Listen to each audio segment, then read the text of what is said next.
Bismillahirrahmanirrahim. Assalamualaikum warahmatullahi wabarakatuh.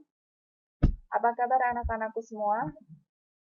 Semoga kalian senantiasa dalam keadaan sehat walafiat dalam lindungan Allah Subhanahu wa Ta'ala.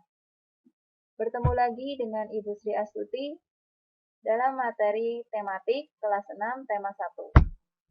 Kali ini Ibu akan membahas IPS dan PPKN. Sebelum kita mulai, Ibu berharap kalian tetap semangat, fokus, ingat, manjada wajada. Siapa yang bersungguh-sungguh pasti berhasil. Simak penjelasan Ibu ini sampai tuntas, agar informasi yang diberikan Ibu tersampaikan secara menyeluruh. Jadilah pembelajar mandiri, ya, karena kalian sudah kelas 6. Kita mulai. Nah, kompetensi dasar IPS yaitu mengidentifikasi karakteristik geografis dan kehidupan sosial budaya, ekonomi, politik di wilayah ASEAN. Untuk PPKN, kompetensi dasarnya adalah menganalisis penerapan nilai-nilai Pancasila dalam kehidupan sehari-hari. Hewan dan tumbuhan telah memberikan manfaat yang luar biasa, bukan hanya untuk penduduk Indonesia, namun juga penduduk di Asia Tenggara.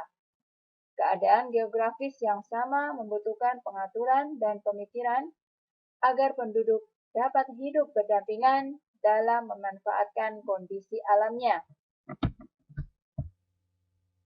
Berikut ini adalah anggota ASEAN. ASEAN merupakan persatuan negara-negara se-Asia Tenggara. ASEAN berdiri pada tanggal 8 Agustus 1967 di Bangkok, yaitu Thailand. Ditandai dengan Deklarasi Bangkok. Dipelopori oleh 5 tokoh dari 5 negara anggota ASEAN. Yang pertama yaitu Tuan Adam Malik dari Indonesia, Tun Abdul Razak dari Malaysia, Tanat Khoman dari Thailand, S. Rajaratnam dari Singapura, Narciso Ramos dari Filipina. Sedangkan kelima negara yang bergabung dalam ASEAN selanjutnya adalah Brunei Darussalam, bergabung pada tanggal 7 Januari 1984. Berikutnya yang ketujuh yaitu Vietnam, bergabung pada tanggal 28 Juli 1995. Sedangkan Laos dan Myanmar bergabung pada tanggal 23 Juli 1997. Ya, sama. Berikutnya yang terakhir adalah Kamboja, bergabung pada tanggal 30 April 1999. Jadi anggota ASEAN yang termuda yaitu Kamboja. 5 negara pendiri yang harus kalian ingat yaitu Indonesia, Malaysia, Thailand, Singapura, Filipina. Yang diwakili oleh ini, kelima orang ini kalian hafalkan. Ya. Berikutnya, tahun bergabungnya negara-negara yang lain. Oke, kita lanjutkan. Berikut ini tentang lambang ASEAN yang perlu kalian ketahui. Ya, ada gambar padi. Ini padi. Ya, ini melambangkan gambar padi, yaitu melambangkan kesejahteraan, kemakmuran, kesuburan, dan kekayaan yang merupakan harapan tiap bangsa di Asia Tenggara. Jumlah padinya ada 10 batang. Ya, yang terikat melambangkan jumlah anggota ASEAN yang terikat dalam persatuan dan solidaritas. Sedangkan lingkaran melambangkan kesatuan dan keutuhan ASEAN. Warna biru melambangkan perdamaian dan stabilitas. Warna merah ini melambangkan keberanian dan dinamisme. Sedangkan putih melambangkan kemurnian dan kesucian. Kuning melambangkan kemakmuran. kalian ingat-ingat lagi, bisa kalian pelajari kembali. Berikut ini adalah kehidupan sosial budaya negara ASEAN. Kalian baca di buku tematik halaman 7 sampai 13. Ya. Jadi yang ini silakan kalian baca masing-masing di rumah, di buku kalian. Ibu akan jelaskan tentang kegiatan ekonomi negara-negara ASEAN, yaitu kita bahas buku tematik halaman 98 sampai 99. Yang pertama adalah Indonesia.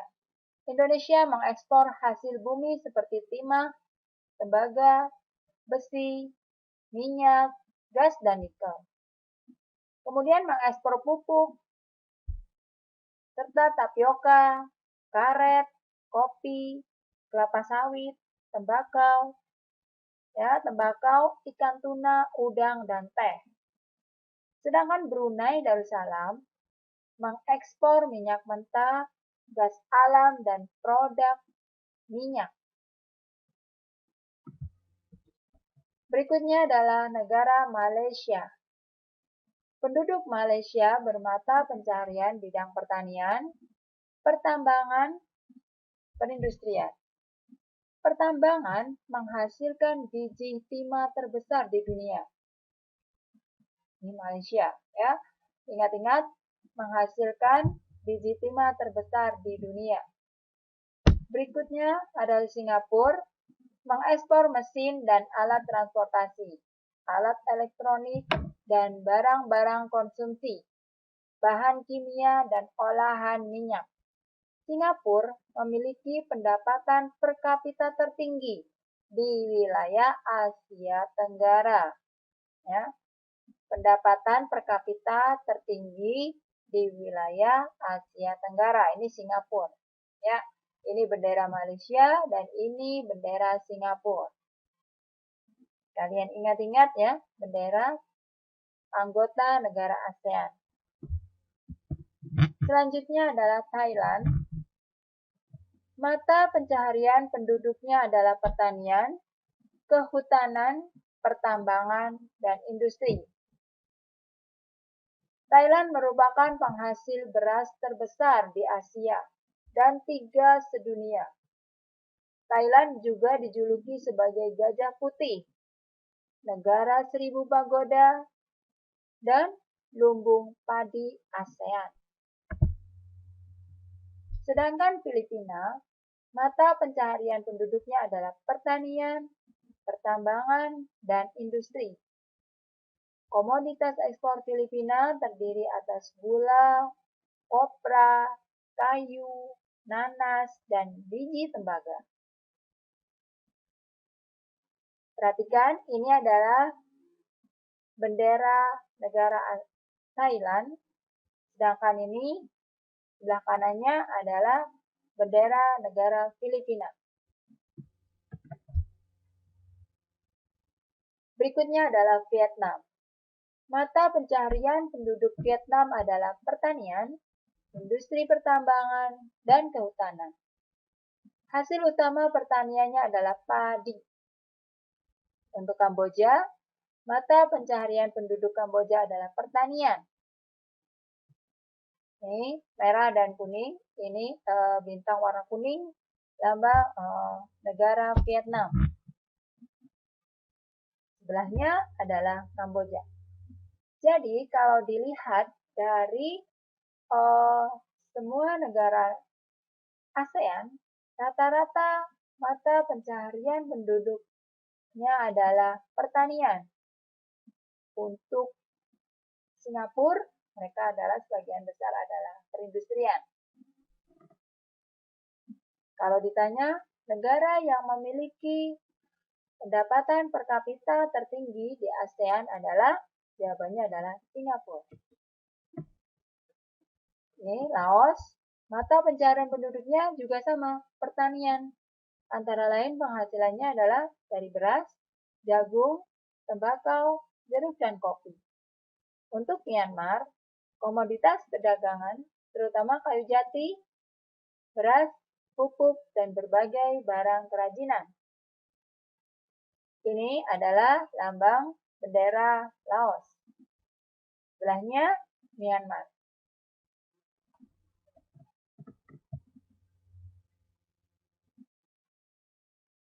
Setelah Ibu jelaskan tentang IPS, maka kita akan masuk ke materi PPKN. Nilai-nilai yang terkandung dalam Pancasila, sila pertama, yaitu ketuhanan yang Maha Esa. Pertama, percaya dan takwa pada Allah Subhanahu wa Ta'ala.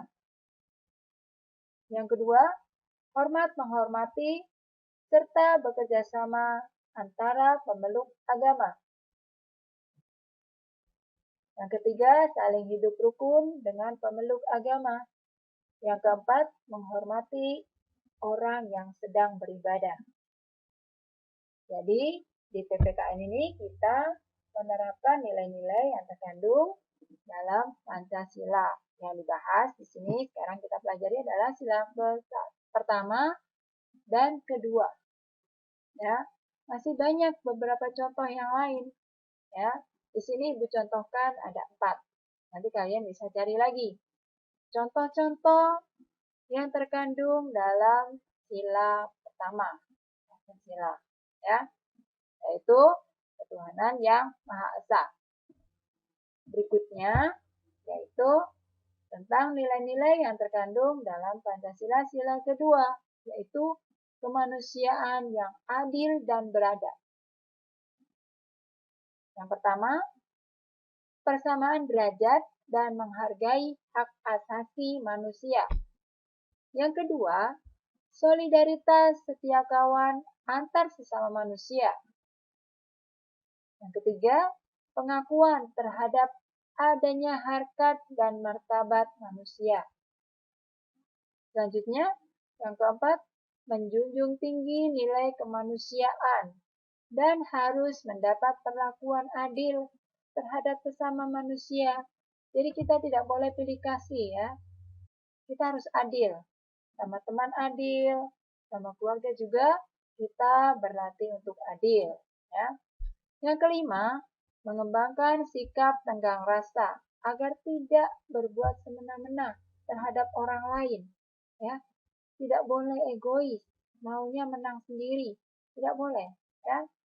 Jadi kita harus bersikap tenggang rasa. Ya. Ada empati. Oke.